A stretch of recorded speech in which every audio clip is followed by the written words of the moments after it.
interesamos por buscar a Dios, ¿verdad? Y a veces no lo hacemos de la mejor manera. No somos de pronto los mejores cristianos, por llamarlo de alguna manera, o no somos los mejores hijos de Dios muchas veces, no somos perfectos, no somos de pronto siempre los mejores padres, tampoco somos los mejores hijos, quizá no somos los mejores esposos, en fin. Y en relación con Dios, nos interesamos por buscarlo, y ese interés nos lleva a todos a un mismo punto, y es estar bien con Dios y poder pues llegar a estar en su presencia. Amén. Independientemente de pronto de cómo lo hagamos o a la iglesia que asistamos, porque esto es a nivel mundial, pero el interés central es simplemente estar bien con Dios. A diferencia de otras personas que no se interesan en lo absoluto por querer estar cerca de Dios, personas que dicen que Dios no existe, personas que quizás se enfadan con Dios y deciden simplemente no volver a saber nada de Dios. Y esto cuando yo, por ejemplo, me entero de una persona así, yo digo, ¿cómo puede vivir sin Dios? Ya. Conozco una persona, por ejemplo, que mi padre que está aquí puede dar fe de ello. Un día mi padre le dijo, estábamos hablando y este hombre se iba en un tractor y mi padre le dice, adiós, vaya con Dios, le dice, vaya con Dios, nos vemos mañana. Y la respuesta de este hombre fue, miró hacia alrededor y se rió y dijo, no, aquí no hay puesto para Dios, me voy solo. Y se rió y cerró la puerta y se fue. Y eso a mí por dentro como que me estremeció y los pelos me pusieron de punta, porque yo dije, ¿cómo una persona puede mirar su coche o su lugar y decir, aquí no hay sitio para Dios? Y eso a mí me golpeó. Dije, uy, Señor, perdónalo porque no sabe lo que dice. Y en otra ocasión, recuerdo, es una persona que dice que él está bien así, y estábamos hablando algo acerca de Dios, no recuerdo exactamente el tema, pero era acerca de Dios, algo estábamos hablando. Y mi padre le dijo, bueno, yo voy a orar para que Dios te bendiga, para que Dios... Y le dijo, no, espera, no hace falta. Él allá y yo acá, así estamos bien. Él allá y yo acá. Así como estamos. Y yo decía, ¿cómo pueden haber personas que piensan así? Pero las hay. Y afortunadamente o por la misericordia de Dios, usted y yo estamos aquí en busca de esa comunidad con Dios, de esa comunión con Dios, de estar bien con Dios, ¿ya? Entonces, el estar bien con Dios, como les decía, muchas veces no lo hacemos de la mejor manera, muchas veces no somos los mejores haciéndolo, pero es lo que quiero que miremos, que todo lo que hagamos tiene una consecuencia. Amén. Todas las decisiones que tomemos traen algo de consecuencia. Y quiero que por favor abra su Biblia, si la tiene, en el primer libro de Samuel, capítulo 10. Algo importante que quiero que tengamos en cuenta es que como personas, escúchame esto, como personas que queremos obedecer o estar bien con Dios, muchas veces nos equivocamos, pero lo peligroso es, escúchame, lo peligroso es acostumbrarnos a la equivocación. ¿Me entiende lo que le digo?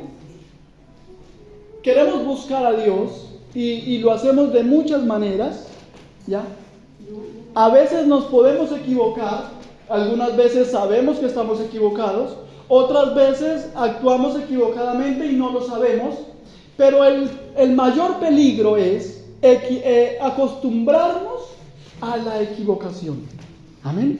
Entonces es lo que quiero que vayamos teniendo muy en cuenta. Y en primer libro de Samuel, capítulo 10, vamos a ver una historia acerca de Samuel y de Saúl. Y en esta historia, el primer punto que quiero que miremos, son 3 puntos. Y el primero, de pronto para los que toman nota, es: Dios siempre nos dice lo que debemos hacer. ¿Dios siempre qué? Dice lo que debemos hacer. ¿Cuándo? Siempre. siempre nos dice lo que debemos hacer. Amén. El texto es primer libro de Samuel, capítulo 10, del verso 1 al verso 10, para los que toman nota. Y esta historia la vamos a leer, dice aquí: tomando entonces Samuel una redoma de aceite, la derramó sobre su cabeza, está hablando con Saúl, y lo besó y le dijo: ¿no te ha ungido Jehová por príncipe sobre su pueblo Israel? Hoy, después que te hayas apartado de mí, hallarás 2 hombres junto al sepulcro de Raquel, en el territorio de Benjamín, en Selsa, los cuales te dirán: las asnas que habías ido a buscar se han hallado.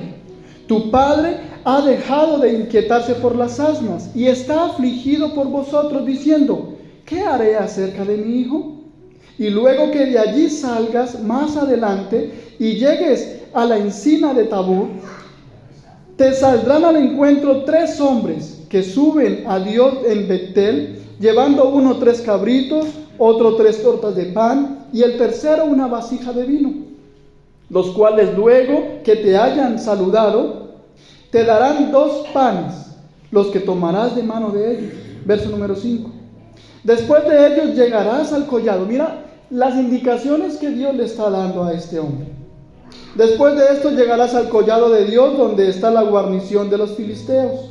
Y cuando entres allá en la ciudad, encontrarás una compañía de profetas que descienden del lugar alto, y delante de ellos salterio, pandero, flauta y arpa, y ellos profetizando.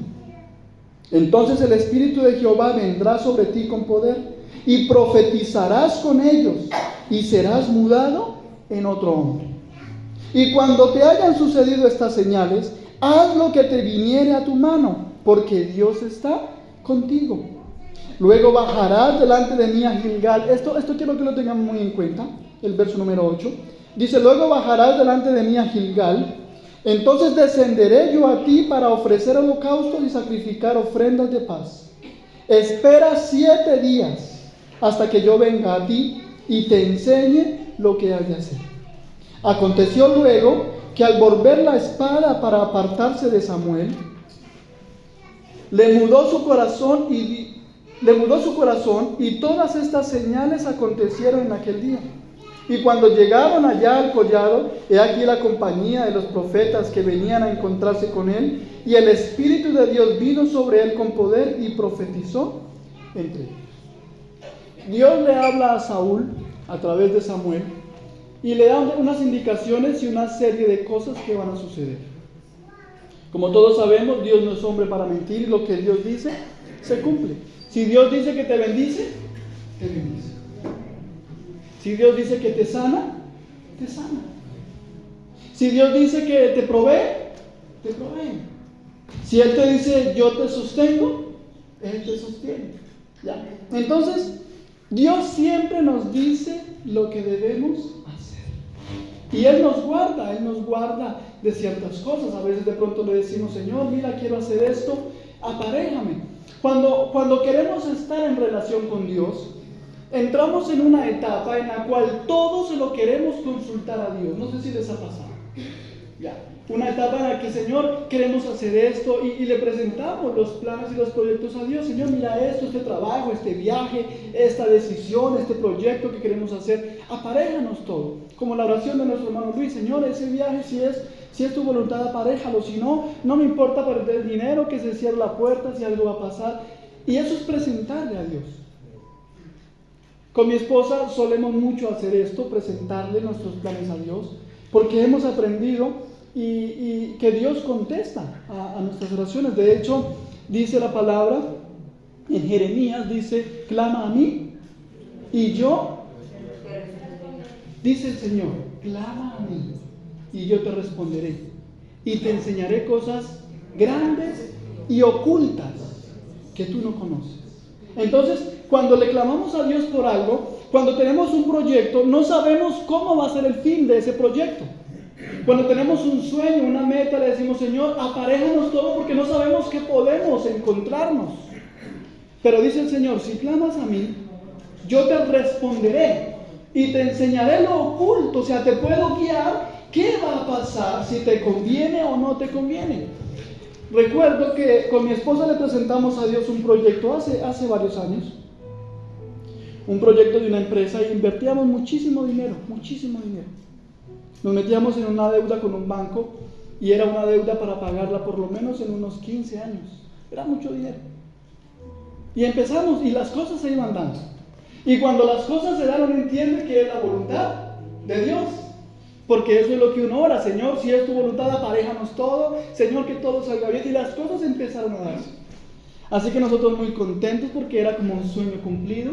Y las cosas se iban dando, todo se iba aparejando. Pero un día antes de que esto se efectuara como tal, un día antes, todo se echó para atrás, todo se fue abajo. Así que yo no entendía, yo decía, ¿pero por qué? Si yo te estoy orando y las cosas venían bien y ahora todo se voltea y todo se cierra y todo se trunca y se dice, ya no hay negocio, ya. Y yo decía, Señor, ¿por qué? Y yo en ese tiempo de cierta manera me enfadé con Dios. Y le decía, Señor, ¿por qué permitiste todo y nos ilusionaste? Yo le decía así tal cual. Señor, tú hiciste conmigo como si uno cogiera una chupeta, un chupe, un dulce, un chuche, y se lo mostrara al niño y le dijera, mira, ¿quieres el chuche? Y el niño, sí. Y cuando se va acercando, se lo quita y se va. ¿Cómo queda el niño? Triste. De pronto se pone a llorar, ¿cierto? Yo le decía, así me sentía yo con Dios, así igualito. Y le decía, Señor, ¿por qué juegas con mis sentimientos? Y yo lloraba.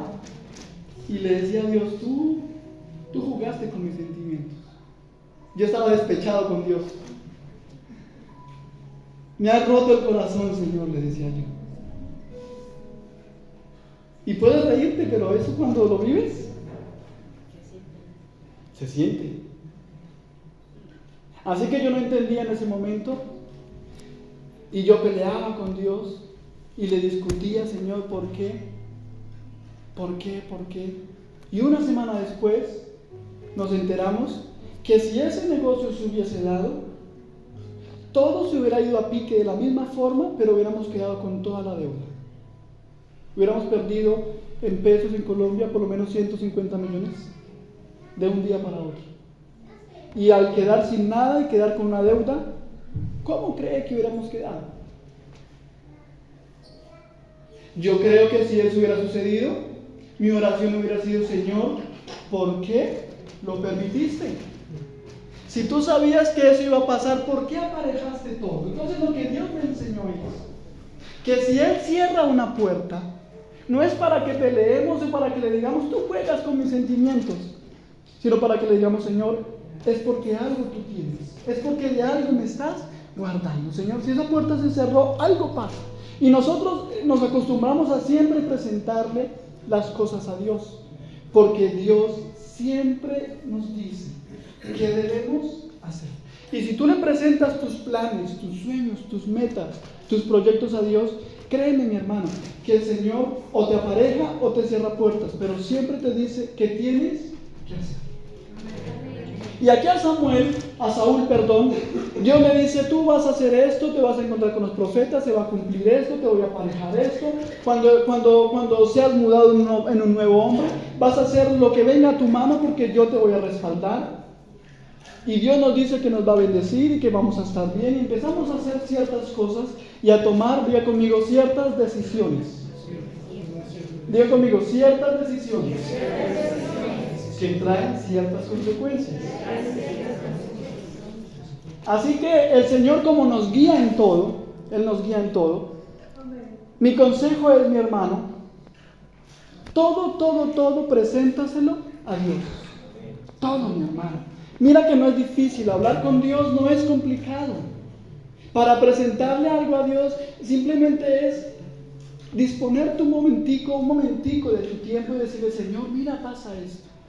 Que todas las mañanas puedas decirle, Señor, buenos días. Mira, hoy, en este día, voy a hacer esto, voy a trabajar, ayúdame, Señor, que hoy todo salga como tu voluntad. Eso no es difícil.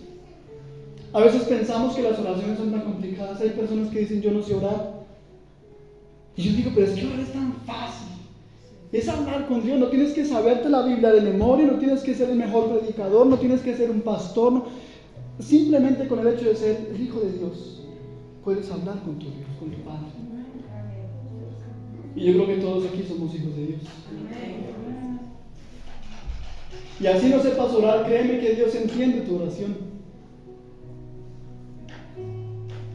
Así no sepas cómo expresarte, créeme que Dios te entiende.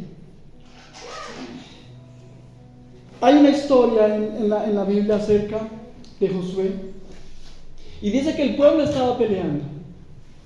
Y Josué levanta su voz y dice: Dios, detén el sol en Gabaón. Porque estaban peleando y el día ya empezaba a atardecer. Y necesitaban que el día fuera más largo para poder vencer. Como que el día se acababa y decían: esto no se puede quedar así a medias, tenemos que terminar. Así que la oración de este hombre es: Señor, que el sol se detenga en Gabaón. Y el sol se detuvo y el día se alargó. Pero yo te pregunto una cosa: ¿qué gira? ¿Qué es lo que se mueve? ¿El sol? ¿Qué es lo que se está moviendo?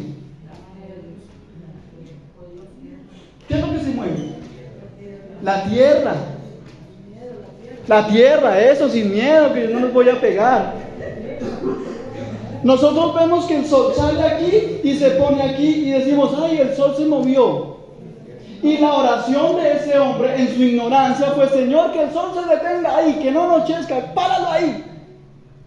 Ahora imagínate Dios diciendo: ¿qué me está pidiendo? Que el sol se detenga, pero si el sol está quieto, lo que gira es la... no sabe ni lo que habla. Y Dios no le contesta porque no supo orar.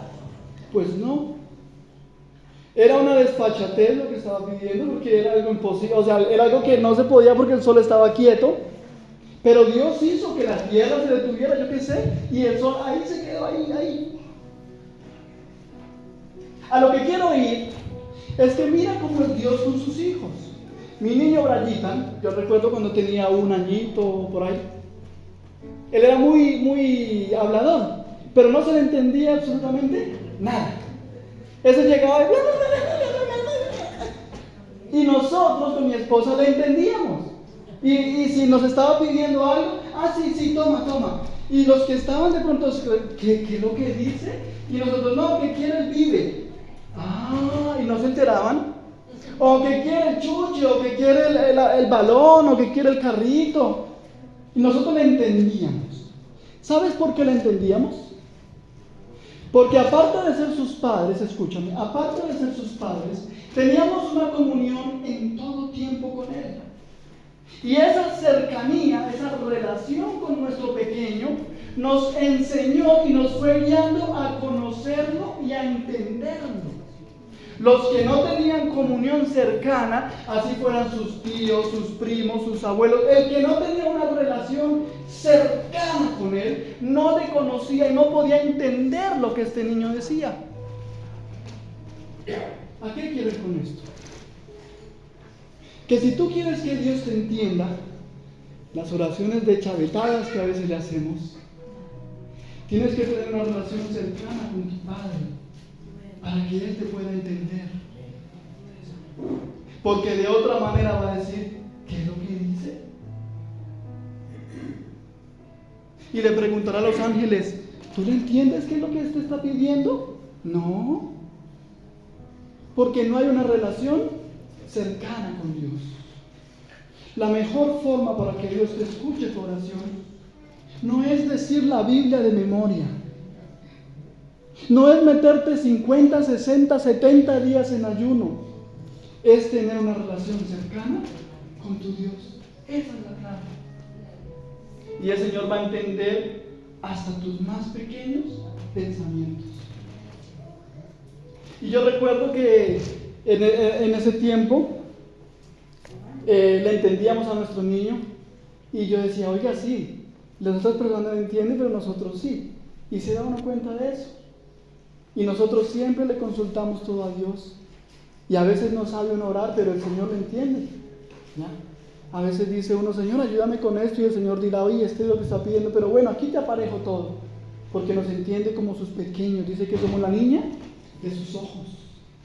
Amén. Y todo lo que le presentemos a Dios, mi hermano, de todo el Señor nos va a guiar. El Señor siempre nos va a decir lo que tenemos que hacer. Así la oración sea, discúlpeme la forma de decirlo, la oración más tonta.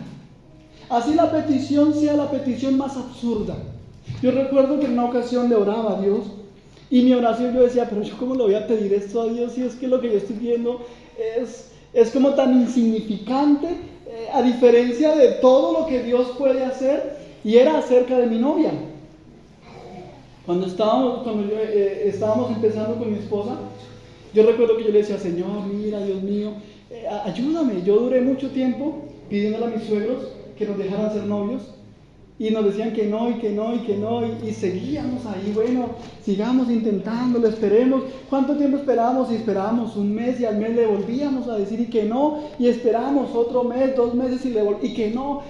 Y yo llegué a un punto en que ya como que me estaba cansando. Y yo decía, pero Dios mío, ayúdame, Señor. Y como que algo me decía, esas oraciones suyas, Dios no escucha eso. Pero llegó una persona sin saber lo que yo le estaba pidiendo. Yo recuerdo que estaba de rodillas en la iglesia y decía, Señor, para mí esto es importante. Y cuando yo dije eso, se acercó a alguien y me dijo al oído, lo que es importante para ti, es importante para Dios. Y yo quedé, y yo huí. Y esa persona no sabía lo que yo estaba orando justo en ese momento. Entonces yo entendí que la oración más insignificante, si es importante para ti, es importante para Dios. Por eso no nos cohibamos de presentar cualquier cosa a Dios, porque Él siempre nos va a decir lo que tenemos que hacer. Así que yo estaba en eso y yo, Dios mío, bueno, si es importante, aparéjanos todos, Señor, háblanos. Uno a veces se pregunta, bueno, ¿y cómo Dios te va a hablar? Tú me puedes decir, bueno, Fernando, ¿y cómo Dios me va a decir qué es lo que tengo que hacer? Yo no te puedo decir exactamente. Porque Dios a cada persona nos trata de una forma diferente. Yo tengo 2 hijos y a los 2 no los trato de la misma manera.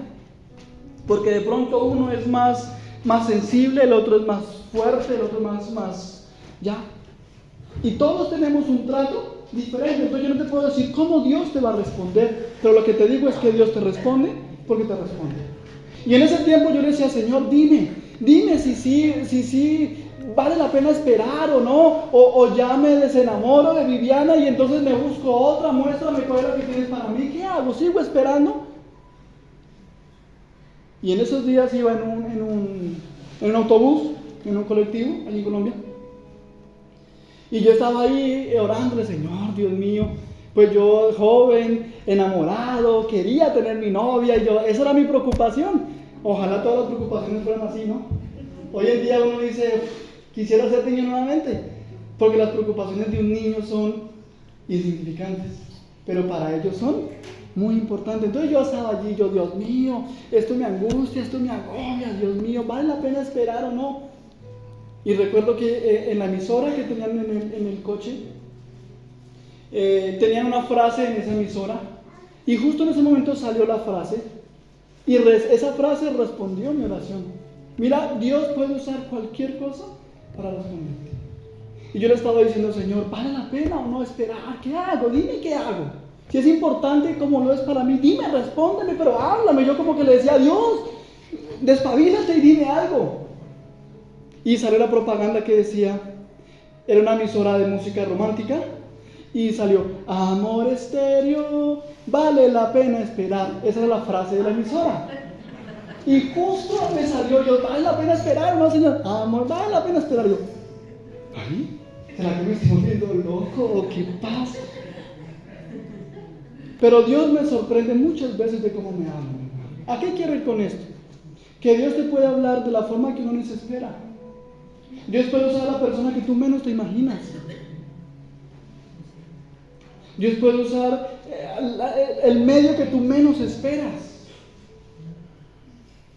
Un día un pastor nos comentaba, escuchaba de un pastor que iba pasando por ¿cómo se llama? ¿Donde venden el periódico? ¿Un estanco? Un kiosco. Y estaban los periódicos ahí colgados y revistas. Y aquel hombre iba pasando y había en la portada de una revista una mujer en bikini. Así que se puso a mirarla y vino un pensamiento, uy, qué mujer más guapa. Y empezó como a cavilar en pensamientos. se quedó como en trance ahí mirando a la mujer. Y de un momento para otro escuchó un pito fuerte de un camión, un sonido fuerte que no sé si les ha pasado que a veces pitan y lo asustan. Y él estaba como tan concentrado que escuchó el pito de aquel camión y se asustó. Y cuando volteó a mirar, en la parte de arriba del vidrio del camión, del vidrio del frente, hay personas que les gusta ponerle un nombre a los coches. Y aquel camión tenía manchas. Y aquel hombre, el nombre de aquel camión era Pecas, porque tenía pecas. ¿Sí? Sí saben que son pecas, ¿no? Las de la cara. Eso, como el camión tenía sus manchitas, pues el hombre le puso Pecas. Y cuando el hombre estaba ahí y se asustó y volteó a mirar qué fue lo que sonó, leyó Pecas y entendió que era que estaba pecando. Pero el camión no se llamaba pecado. ¿Me entienden cómo Dios puede usar cosas para hablar? Si tú te acercas a Dios de tal forma que tengas esa comunión padre-hijo, así como Dios te entiende, tú también le vas a entender a tu papá cuando te hable. El hijo entiende tan solo una mirada de su padre.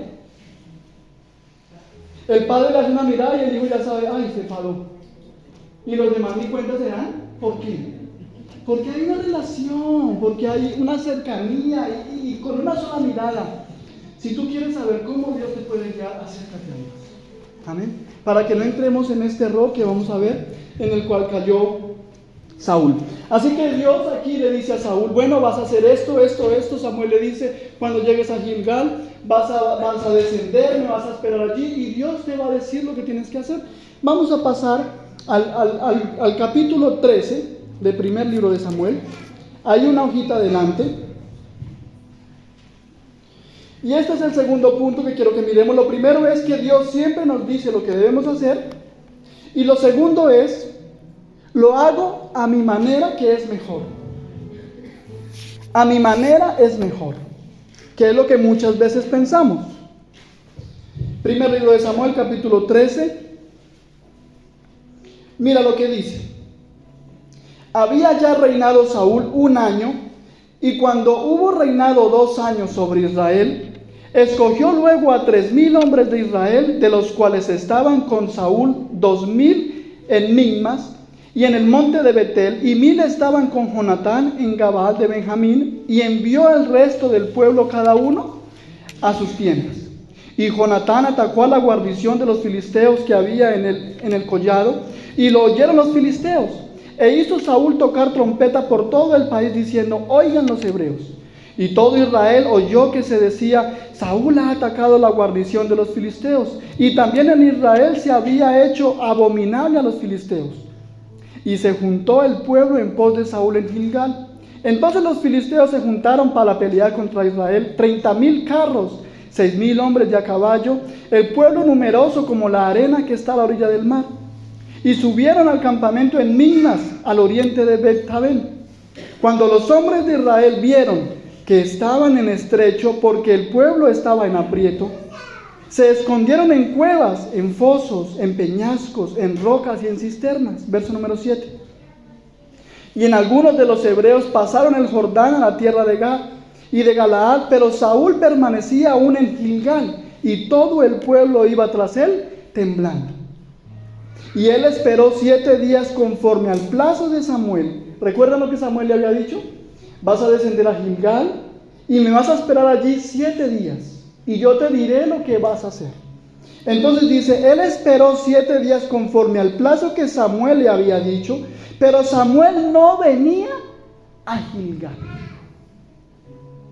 Y el pueblo se le desertaba. El pueblo estaba asustado por la situación que estaban viviendo. Venían los filisteos a atacarle, eran muchos más. Y al ver que no, para el pueblo poder pelear y poder vencer, era necesario ofrecer un sacrificio. Samuel le dijo, me vas a esperar 7 días, yo bajo, desciendo a ti, ofrezco un holocausto y puedes ir a pelear. Si no se ofrecía el holocausto, iban a pelear, pero iban a ser derrotados porque iban sin el favor de Dios. Digámoslo así, sin la bendición de Dios. Entonces no podían pelear si no se hacía un holocausto. Entonces dice aquí que el pueblo se asustó, desertaban. Y cuando él acaba, dice el verso número 9, entonces dijo Saúl, traedme holocausto y ofrendas de paz. Y ofreció el holocausto. ¿Qué es lo que le habían dicho que hiciera? Que esperara 7 días. Lo que sucede muchas veces, mi hermano, es que le pedimos a Dios que nos conteste, que nos responda, que nos guíe. Pero como la respuesta de Dios no viene, en nuestro afán decimos, hagámoslo a mi manera. Porque es mejor. Al ver que no viene respuesta de Dios, actuamos. Y toda acción trae una consecuencia. Y cuando él acababa de ofrecer el holocausto, he aquí Samuel que venía. Y Saúl salió a recibirle, para saludarle, salió feliz, llegó. Entonces Samuel dijo, ¿qué has hecho? Y Saúl respondió, porque vi que el pueblo se me desertaba, estaban desesperados, y que tú no venías dentro del plazo señalado, y que los filisteos estaban reunidos en Migmas, me dije, ahora descenderán los filisteos contra mí a Gilgal. Y yo no he implorado el favor de Jehová. Me he esforzado pues y ofrecí el holocausto. Oigan, a veces nos esforzamos porque la respuesta de Dios nos llega y hacemos lo que mejor nos parece. Verso número 13. Entonces Samuel dijo a Saúl, diga conmigo, locamente has hecho. Cuando hacemos nuestro parecer, ¿qué hacemos? Locamente actuamos. Y toda decisión trae una consecuencia. Locamente has hecho, dice Samuel. No guardaste el mandamiento de Jehová tu Dios que él te había ordenado. Pues ahora Jehová hubiera confirmado tu reino sobre Israel para siempre. Mas ahora tu reino no será duradero. Jehová se ha buscado un varón conforme a su corazón, al cual Jehová ha designado para que sea príncipe sobre su pueblo, por cuanto tú no has guardado lo que Jehová te mandó. Mira la consecuencia tan grave solo por ofrecer un holocausto que no le pertenecía ofrecer a él. Cuando a Dios le pidas, mi hermano, la guianza de algo, espera que el Señor te conteste. No te afanes, porque locamente vas a actuar. Pero ¿cuál es la clave para escuchar la respuesta de Dios? ¿Cuál es la clave? Estar cerca a tu papá. Conocer a tu papá. Para que puedas entender lo que tu papá te dice. Amén. Y quiero que ya para ir avanzando, el punto número 3 dice aquí, primer libro de Samuel, capítulo 15, una hojita adelante. Lamentablemente es vivir las consecuencias de nuestras acciones. Y quiero que miremos rápidamente esta conclusión de esta historia. Capítulo 15 del primer libro de Samuel dice: Después Samuel dijo a Saúl: Jehová me envió a que te ungiese por rey sobre su pueblo Israel. Ahora pues, está atento a las palabras de Jehová. Oiga, Dios vuelve y le dice qué es lo que tiene que hacer. Recuerda que Dios siempre, mi hermano, siempre nos dice. A veces pensamos, escúchame, que era lo que les decía al principio, nos equivocamos y el mayor peligro es acostumbrarnos a la equivocación.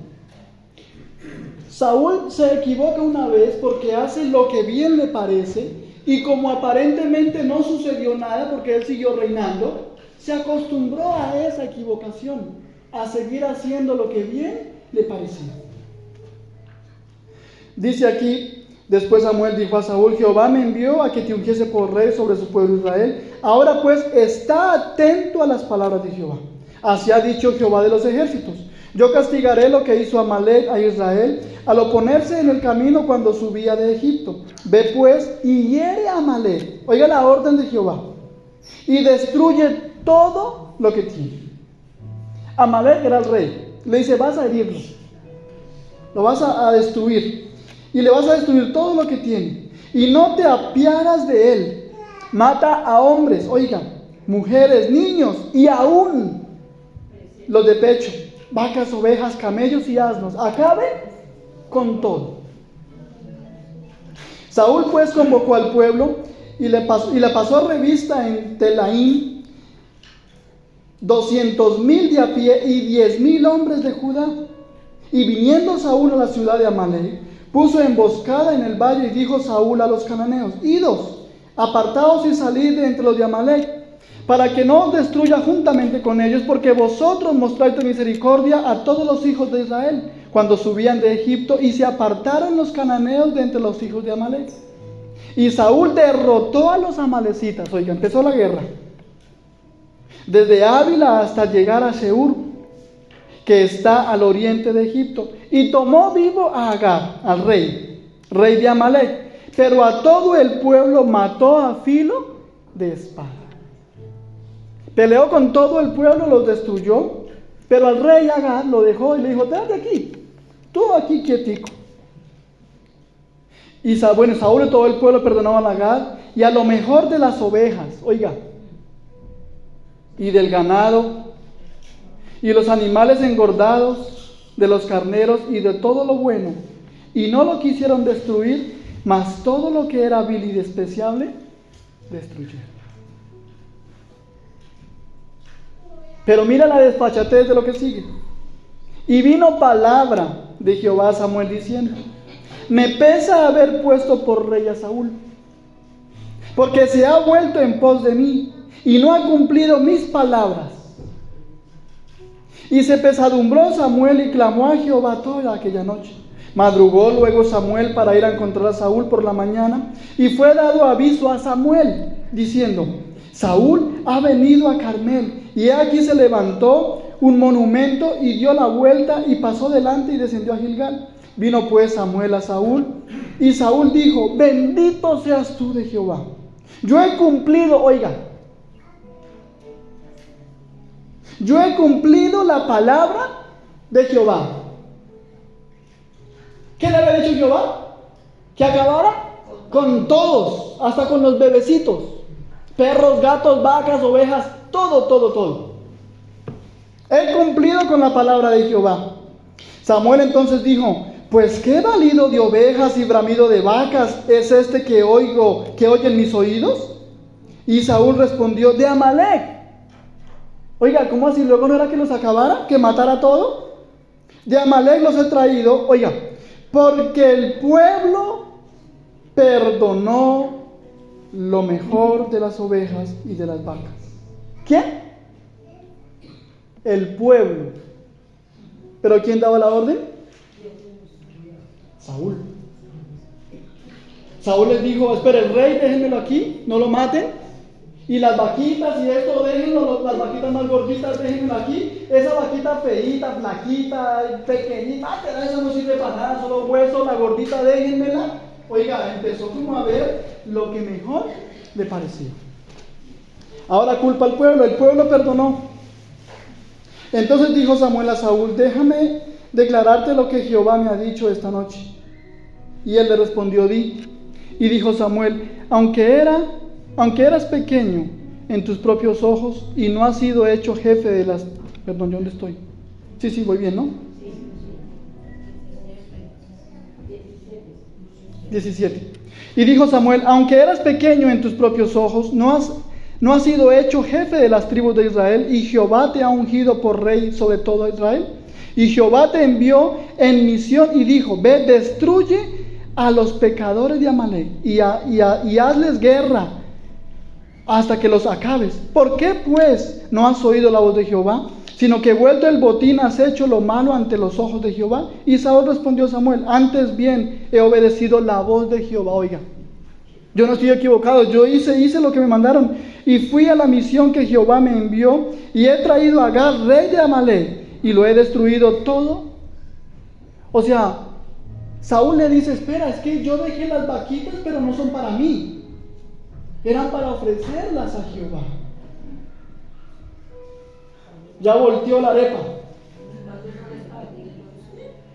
Es que las vaquitas no son para mí, no, era para ofrecerlas porque ganamos la guerra. Es que no me dejan terminar.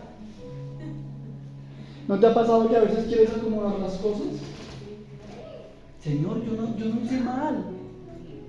Señor, es que yo no fui grosero con esa persona, yo le contesté como se merecía. Intentamos justificar lo que hacemos que nos parece que está bien. Y vienen las consecuencias. Dice aquí que Dios desecha a Saúl. Me dice, me pesa haberte puesto por rey, ya hasta aquí llegas, se acabó tu reinado. Saúl empieza a pedir misericordia y le dice, Samuel, por favor, ora por mí. Ven, que ahora que me den una segunda oportunidad. Pero Dios ya le había dado una segunda y una tercera y una cuarta. Así que mi hermano, a veces pensamos hacer bien porque no conocemos la voz de Dios, porque no estamos tan cerca de Dios. Y llegan las consecuencias. Y cuando llegamos a tocar fondo es cuando decimos, ahora sí, Señor, ahora sí, dale una oportunidad. Pero lamentablemente ya puede ser demasiado tarde. Amén. Ponte sobre sus pies, por favor.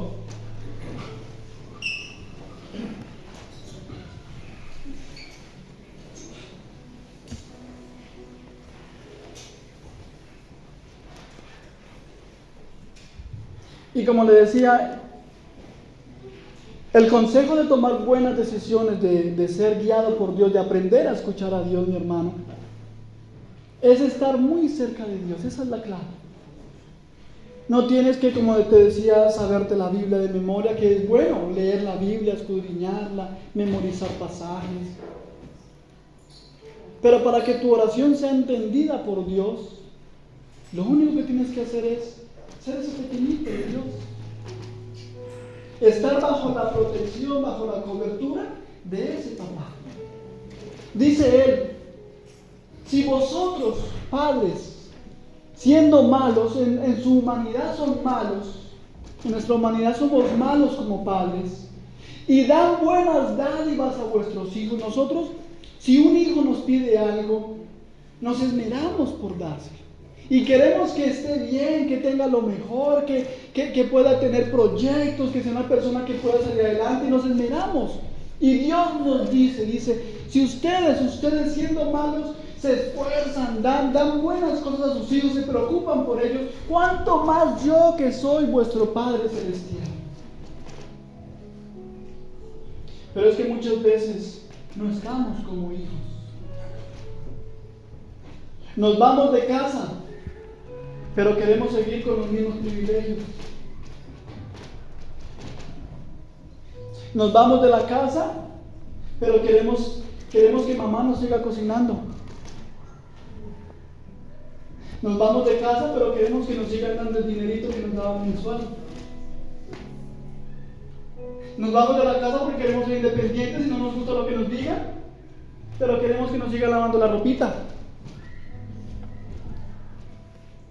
Nos vamos de casa y queremos que Él nos siga bendiciendo cuando se lo pidamos y como lo pidamos. Privilegios de hijo que muchas veces perdemos por una decisión. Amén. Y no es cometer el mayor pecado, mi hermano. A esto nos lleva simplemente no tener una buena relación con Dios. Eso tan insignificante que parece. No estar cerca de Dios. A esto nos lleva a perder privilegios como hijo. A después querer renegar y decirle, pero ¿por qué no me escuchas si yo voy a la iglesia, si yo leo la palabra, si yo no estoy pecando, si yo trato de hacer las cosas bien, trato de comportarme bien? Saúl le decía, he hecho lo que tú me has dicho, que venciera al pueblo amalecita y los vencía a todos, lo que me dijiste lo hice, guardé una vaquita para ofrecértela, para darte gracias y ahora salgo a beber. Porque él veía que estaba haciendo las cosas bien a su manera, pero Dios le decía otra cosa. Y tú sabes, mi hermano, lo que Dios te ha dicho que hagas. Y tú sabes cómo debes comportarte, con quién debes juntarte, cómo debes hablar, cómo debes comportarte, cómo es tu comunión con Dios. No tienes que hablar diciendo, bueno, ¿y entonces cómo hago? Alguien que me enseñe, porque es tu relación personal con Dios. El hijo no le pide al papá que le enseñe a ser hijo. El padre no le pide al hijo que le enseñe a ser padre. Es una comunión. Es algo de día tras día, es algo que te lleva porque hay una relación íntima como familia. ¿Quieres aprender a ser hijo? A acércate a tu padre. ¿Quieres ser buen padre? Está atento a tu hijo. Eso es lo que te lleva a ser un buen hijo, mi hermano. Cuando los padres van a tener su primer hijo, yo recuerdo que venía esa sensación de que, ¿qué tal si amo a los padres? ¿Cómo ser un buen padre? Y puedes buscar tutoriales por YouTube, por Google, cómo ser el mejor padre.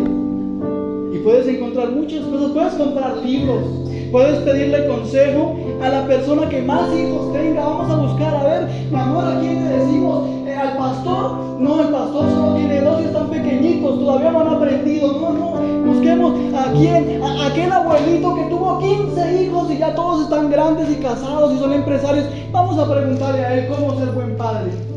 Pues no, mi hermano, puedes equivocarte, porque ser buen padre te hace cuando tengas a tu hijo enfrente. Hay mamás que quieren abortar y cuando ven a su bebé cambian de parecer tan solo por verlo. Hay papás que dicen no responder por sus hijos, pero cuando lo ven, ese simple encuentro cambia las cosas. ¿Quieres aprender a conocer a Dios y que te guíe en todas las cosas? Acércate de la mejor manera. Amén. Amén. Cierra tus ojos, mi hermano, un momentico ahí donde estás. Y medita por un momentico. Recuerda que todas tus decisiones te traen consecuencias. ¿Qué decisiones has tomado? No me refiero a si estás o no estás pecando, me refiero a tu relación con Dios. ¿Tú quieres que Dios te guíe en todas las cosas, que Dios te enseñe? Es normal que nos equivoquemos y que de pronto hagamos algo que no está bien, pero para eso está el Señor, para guiarnos. Dice que el Espíritu Santo nos convence de pecado. Dice que Él envió al Espíritu Santo para que nos guíe en todas las cosas, para que nos revele cosas acerca del Padre. Dice que el Espíritu Santo está, escúchame, el Espíritu Santo está para enseñarnos toda verdad, porque esa verdad nos hace libres. O sea, el Señor está dispuesto a guiarte en todas las cosas, mi hermano. Porque lo que es importante para ti es importante para Dios. Así para los demás sea una tontería, así sea algo mínimo, si es importante para Dios también lo es. Así que ahí con tus ojitos cerrados, ¿por qué no hablas con tu papá? ¿Y por qué no le dices, necesito acercarme a ti? Que sea tu espíritu el que me guíe.